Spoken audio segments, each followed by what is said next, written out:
मैं राजेंद्र कुमार सिंह, सहआचार्य, राजकीय महाविद्यालय कोटपुतली। आज हम फर्स्ट ईयर के फर्स्ट पेपर आज हम सेकंड ईयर के फर्स्ट पेपर में राजमुकुट की शक्तियाँ व कार्य विषय पर चर्चा करेंगे। राजमुकुट की शक्तियों के स्रोत। राजमुकुट की शक्तियों के दो स्रोत हैं। Number 1 परमाधिकार, number 2 स्वविधि। परमाधिकार या विशेषाधिकार क्राउन की शक्तियों का प्रमुख स्रोत है। उसके परमाधिकार है। प्रारंभ में राजा निरंकुश शासक होता था। वह अपनी असीमित शक्तियों का प्रयोग स्वेच्छानुसार करता था, परंतु धीरे धीरे संसद ने इनमें से बहुत से अधिकारों को अपने हक में ले लिया। कुछ अधिकार उपयोग में आने से अपने आप समाप्त हो गए। अब जो बचे हैं वे ही क्राउन के विशेषाधिकार है। डायसी के अनुसार विशेषाधिकार विवेक या निरंकुश शक्ति के वे अवशेष अधिकार है जो किसी समय क्राउन के पास वैधानिक रूप से बचे रहते हैं। ऑग और जिंक के शब्दों में विशेषाधिकार वे अधिकार है जो किसी के द्वारा प्रदान नहीं किए जाते, अपितु चिरभोगाधिकार द्वारा प्राप्त होते हैं, प्रथाओं तथा न्यायिक निर्णयों द्वारा पुरस्कृत किए जाते हैं और उस समय भी विद्यमान रहते हैं जब संसद इतनी शक्ति प्राप्त कर लेती है कि वह उन्हें अपनी इच्छानुसार समाप्त या संशोधित कर सकती है। क्राउन के प्रमुख विशेषाधिकारों के उदाहरण इस प्रकार हैं। संसद को आमंत्रित, स्थगित तथा भंग करना। नंबर 2 मंत्रियों और न्यायाधीशों की नियुक्त करना। नंबर 3 नए पीयर बनाना। नंबर 4 युद्ध की घोषणा करना अथवा संधि करना। नंबर 5 अपराधियों को क्षमा करना। नंबर 6 निगमों को स्थापित करना। इस प्रकार क्राउन के ये विशेष अधिकार होते हैं। जैसे संसद को वह आमंत्रित, स्थगित और भंग कर सकता है। मंत्रियों न्यायाधीशों को नियुक्त करते समय नियुक्ति करना भी उसके विशेष अधिकारों में आता है। नए पीरियों की स्थापना करना विशेष अधिकारों में आता है। युद्ध की घोषणा करना, संधि करना उसके विशेष अधिकारों में आता है। अपराधियों को क्षमा प्रदान करना उसके विशेष अधिकारों में आता है। निगमों को स्थापित करना विशेष अधिकारों में आता है। अब हम चर्चा करेंगे नंबर 2 संविधि। सम्राट की शक्तियों का दूसरा स्रोत वे कानून हैं जिनके द्वारा समय समय पर संसद ने राजमुकुट की शक्तियों की परिभाषा की है, उनमें कटौती की है तथा उन्हें सीमित या व्यापक बनाया है। इस स्रोत से क्राउन को मिली कुछ शक्तियाँ इस प्रकार है। विभिन्न प्रशासकीय विभागों के संचालन से संबंधित अधिकार, स्थानीय अधिकारियों पर नियंत्रण रखने का अधिकार आदि।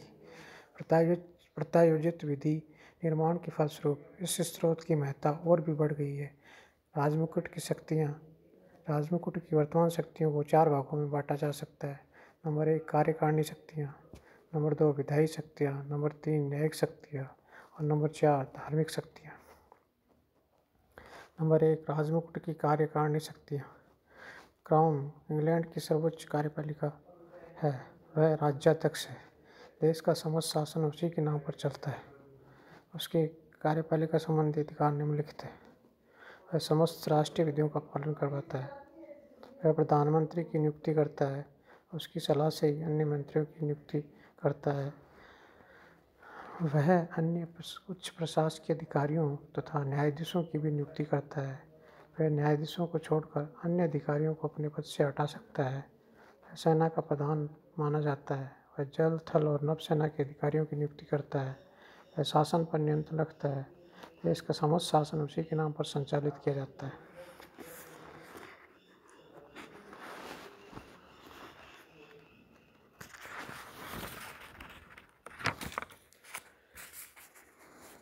इंग्लैंड के विदेशों से संबंधों का संचालन उसी के नाम से किया जाता है। वह अन्य देशों में ब्रिटेन के राजदूत, वाणिज्य दूत आदि नियुक्त करता है। वह अन्य देशों के राजदूतों से परिचय पत्रों को ग्रहण करता है। वह उपनिवेशों के शासन की देखभाल करता है। वह उपनिवेशों के गवर्नरों तथा अन्य उच्चाधिकारियों की नियुक्त करता है। वह इंग्लैंड के राष्ट्रीय कोष का नियंत्रण तथा उसका संचालन करता है। देश का आय व्यय भी उसी की ओर से प्रस्तुत किया जाता है। वह स्थानीय सरकारों के कार्यों की देखरेख तथा नियंत्रण करता है। इस प्रकार स्पष्ट है कि प्रशासन के क्षेत्र में क्राउन की शक्तियाँ बहुत ही महत्वपूर्ण और व्यापक है। ऑग ने राजमुकुट की सामूहिक शक्ति की तुलना अमेरिका के राष्ट्रपति की शक्तियों से की है और कहा है, ठीक उसी प्रकार से जिस प्रकार संयुक्त राज्य राष्ट्रपति राष्ट्रीय प्रशासन की व्यापक शाखाओं का संचालन करता है। ब्रिटेन में राजमुकुट के नाम से प्रसिद्ध सामूहिक शक्ति अपनी देखभाल व अपने नियंत्रण में राष्ट्रीय कानूनों को लागू करती है, राष्ट्रीय करों को वसूल करती है और राष्ट्रीय व्यय का प्रबंध व अन्य अनेक ऐसे कार्य करती है जिनका करना देश के शासन कार्य के संचालन के लिए आवश्यक है। नंबर 2, राजमुकुट की विधायी शक्तियाँ। राजमुकुट को व्यवस्थापन संबंधी अनेक शक्तियाँ भी प्राप्त हैं। वस्तुतः ये शक्तियाँ राजमुकुट व संसद की सम्मिलित है। वैधानिक दृष्टि से इंग्लैंड में कानूनों का निर्माण राजा संसद करता है। राजमुकुट संसद को बुला सकता है और भंग भी कर सकता है। वह नए पीर बनाने की अपनी शक्ति के द्वारा कानून निर्माण पर प्रभाव डाल सकता है। संसद द्वारा पारित प्रत्येक विधि पर राजा की स्वीकृति आवश्यक है। सम्राट संसद के समक्ष उद्घाटन भाषण देता है। राजमुकुट अध्यादेश निकाल सकता है। वह उपनिवेश के संबंध में घोषणाएं करता है। राजमुकुट प्रदत्त व्यवस्थापन की व्यवस्था के अंतर्गत अनेक नियम बनाता है। राजमुकुट की न्यायिक शक्तियाँ। राजमुकुट न्याय का स्रोत है। सभी न्यायालय राजमुकुट द्वारा स्थापित किए गए हैं। सारा न्याय कार्य राजमुकुट के नाम पर ही चलता है। राजमुकुट ही न्यायाधीशों की नियुक्ति करता है। समस्त फौजदारी मुकदमों पर राजमुकुट विचार करता है। राजमुकुट प्रिवी काउंसिल की न्यायिक समिति की राय पर उपनिवेशों तथा कुछ डोमिनियन से आने वाली अपीलों को सुनता है। राजमुकुट क्षमा और दंड के अधिकारों का भी प्रयोग करता है। राजमुकुट की धार्मिक शक्तियाँ। एंग्लिकन तथा प्रेस्बिटेरियन चर्च राज्य के अवयव के रूप में है। उनका नियंत्रण राजमुकुट तथा संसद द्वारा होता है। इंग्लैंड के स्थापित चर्च के प्रमुख होने के नाते वह कैंटरबरी तथा यॉर्क आर्चबिशपों मिशनों अन्य चर्चों के पदाधिकारियों को नियुक्त करता है। राजा की अनुमति से ही चर्च ऑफ इंग्लैंड की राष्ट्रीय सभा की समस्त कार्रवाई होती है। सम्राट चर्च के अंतर्गत अनुशासन संबंधी विषयों का सर्वोच्च अधिकारी है। धार्मिक अदालतों के निर्णय के विरुद्ध अपीलें भी राजमुकुट की प्रिवी काउंसिल के सम्मुख आती है।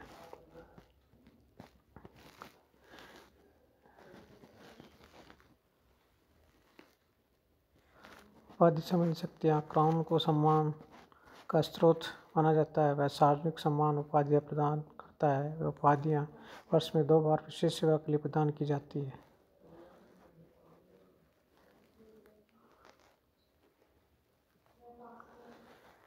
क्राउन की शक्तियाँ कार्य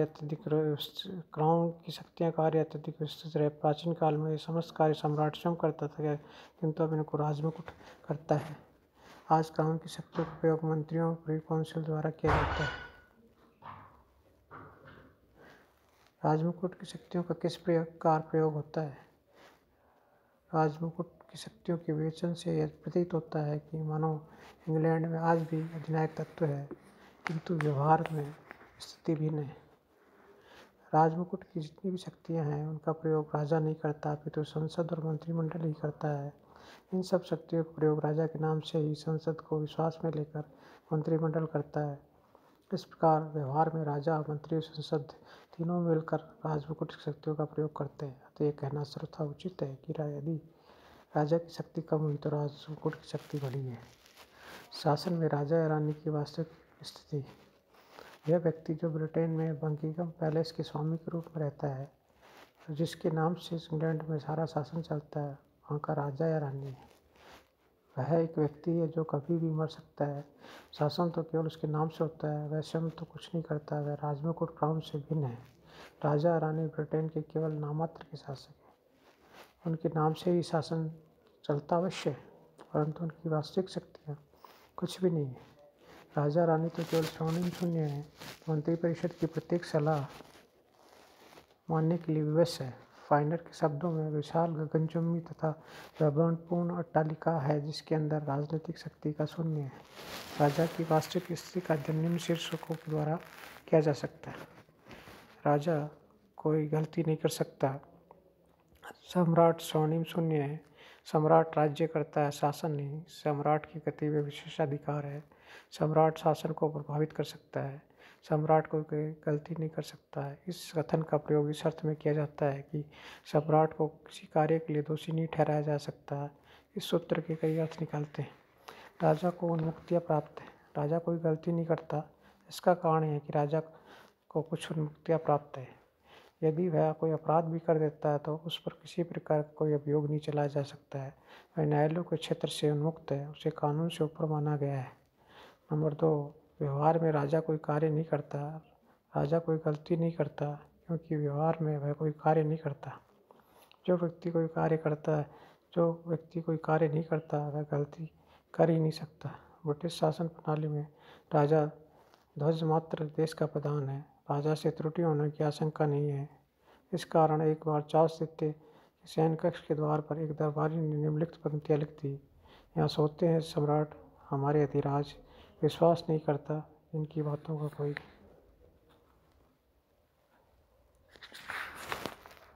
कभी कम अक्ल की बात नहीं करते और न करते हैं बुद्धि की कोई बात। इन पंक्तियों पर राजा चार्ल्स ने यह स्वीकार किया है, नितांत सत्य है कि राजा की बातें तो अपनी होती है, उसके कार्य उसके मंत्रियों के होते हैं। राजा के प्रत्येक कार्य के लिए अन्य व्यक्ति उत्तरदायी रहता है। राजा के समस्त कार्यों के लिए कोई न कोई मंत्री अवश्य उत्तरदायी रहता है। लॉर्ड ईश्वर के अनुसार सम्राट के बहुत से परमाधिकार है, परंतु जब इनको कार्य रूप में परिणित किया जाता है तो केवल संसद के प्रति उत्तरदायी मंत्री की सलाह पर उसका प्रयोग हो सकता है। नंबर 4, राजा दूसरों को गलत काम करने के लिए अधिकृत नहीं कर सकता। सम्राट किसी भी व्यक्ति को गलती करने के लिए अधिकृत नहीं कर सकता। कोई भी अधिकारी अपने द्वारा किए गए किसी अवैध कृत्य के लिए सम्राट के आदेश की शरण नहीं ले सकता। अर्ल ऑफ डैनबी विवाद में इस सिद्धांत का प्रतिपादन किया। एक पत्र लिखने के अपराध में डैनबी पर अभियोग लगाया गया तो उसने अपने बचाव में यह तर्क पेश किया कि उक्त पत्र सम्राट के आदेश के अधीन लिखा गया। सम्राट कोई गलती नहीं कर सकता, अतः वह दोषी नहीं है। तब संसद ने इस दलील को अस्वीकार कर दिया और यह सिद्धांत प्रतिपादित किया कि अपने कार्यों के लिए मंत्री उत्तरदायी है, अर्थात मुकुट के द्वारा किए गए प्रत्येक कार्य के लिए कोई न कोई व्यक्ति विधि की दृष्टि से उत्तरदायी है। मंत्रियों का उत्तरदायित्व इन तथ्यों से प्रकट होता है कि राजा कोई त्रुटि नहीं कर सकता। न्यायालय किसी भी कार्य को मुकुट के द्वारा किए गए कार्य के रूप में मान्य नहीं करेगा। किसी भी कार्य को मुद्रांकित करने वाला मंत्री ही उसके लिए जवाबदेह होता है। नंबर 5, राजा के कार्य को सदैव सही माना जाता है।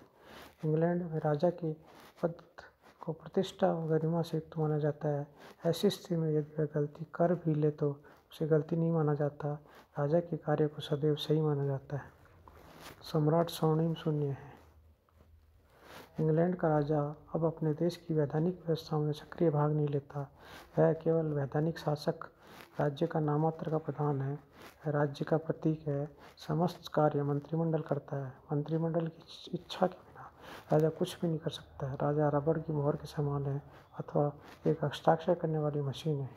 एक बार महारानी विक्टोरिया ने अपने प्रधानमंत्री से पूछा, यदि आपकी संसद यह निर्णय कर लेगी महारानी को फांसी पर लटका दिया जाए तो क्या मुझे इस निर्णय पर भी हस्ताक्षर करने होंगे? प्रधानमंत्री का उत्तर था, हाँ माँ। सम्राट की शक्तियों का वर्णन करते हुए फाइनल लिखता है, विशाल गगनचुंबी वैभवपूर्ण अट्टालिका है जिसके अंदर राजनीतिक शक्ति का शून्य स्थान है।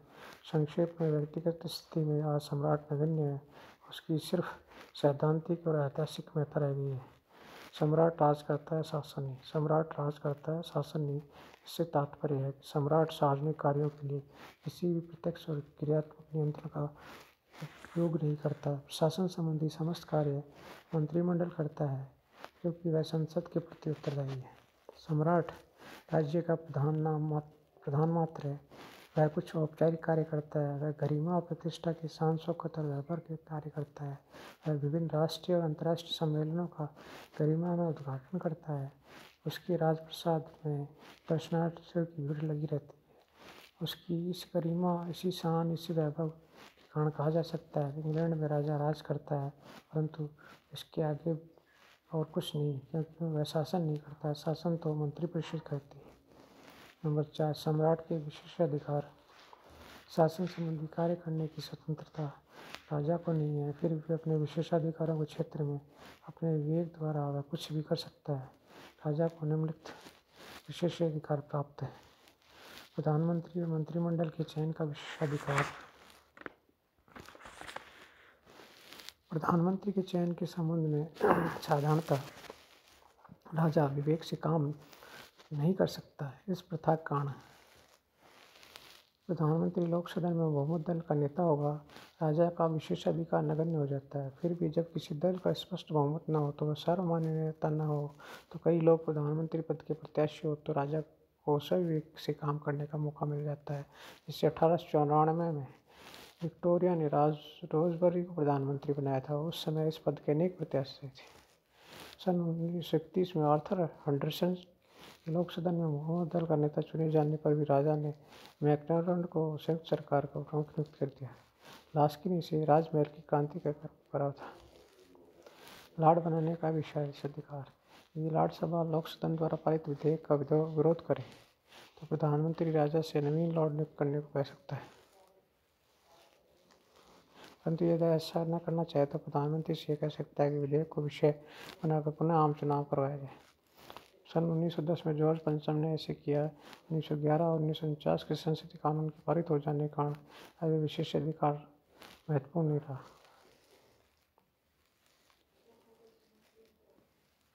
लोक सदन के विघटन का विशेषाधिकार।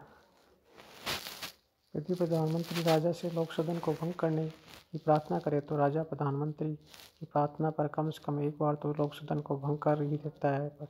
यह एक परंपरा है, किंतु यदि उचित कारणों से प्रधानमंत्री लोक सदन के विघटन का सुझाव दे तो राजा स्वविवेक का प्रयोग कर सकता है। लास्की के अनुसार संवैधानिक प्रथा के कारण राजा को अपने सभी विशेषाधिकारों का प्रयोग अपने मंत्रियों के परामर्श से ही करना होता है। विधेयक को उल्टे करने का विशेषाधिकार। किसी विधेयक को पारित करने के बाद संसद उसे राजा की सम्मति के लिए भेजती है। उस विधेयक पर स्वीकृति देना या न देना राजा का विशेषाधिकार माना जाता है, किंतु ऐसी परंपरा पड़ गई है कि राजा वीटो नहीं करता है। इन विशेषाधिकारों का प्रयोग इंग्लैंड के संवैधानिक इतिहास में अंतिम बार 1707 में किया गया था, जब रानी एन ने स्कॉटलैंड के क्षेत्रीय सेना स्थापित करने के उद्देश्य से रखे गए विधेयक को अस्वीकृत कर दिया था। इस प्रकार 1707 से अब तक राजा ने कभी भी इस विशेषाधिकार का प्रयोग नहीं किया। इस प्रकार सम्राट के विशेषाधिकार सैद्धांतिक है। वास्तविक रूप में सभी विशेषाधिकारों से संबंधित शक्ति का प्रयोग मंत्रिमंडल द्वारा किया जाता है। नंबर 5, सम्राट शासन को प्रभावित कर सकता है। यह सच है कि राजा एक संवैधानिक प्रमुख है, वह राज करता है,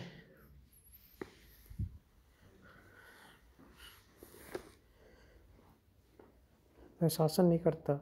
जेनिंग्स के शब्दों में राज मुकुट क्षमता नहीं है, वह ममता जोड़ देता है, फिर भी अस्तित्वहीन नहीं है। राजा की शक्तियाँ खो दी है परंतु प्रभाव नहीं खोया है। ग्लैडस्टोन के विचारानुसार 17वीं शताब्दी में राजा की स्थिति में जो परिवर्तन हुए उनके द्वारा शक्ति के स्थान पर लाभदायक प्रभाव की स्थापना हुई। बैजॉट ने भी लिखा है, संवैधानिक राजतंत्र में सम्राट के 3 अधिकार हैं: परामर्श का अधिकार, प्रोत्साहित करने का अधिकार और चेतावनी देने का अधिकार। परामर्श का अधिकार, चेतावनी देने का अधिकार और प्रोत्साहन करने का अधिकार है। इन तीनों अधिकार संवैधानिक राजतंत्र में सम्राट के अधिकार है।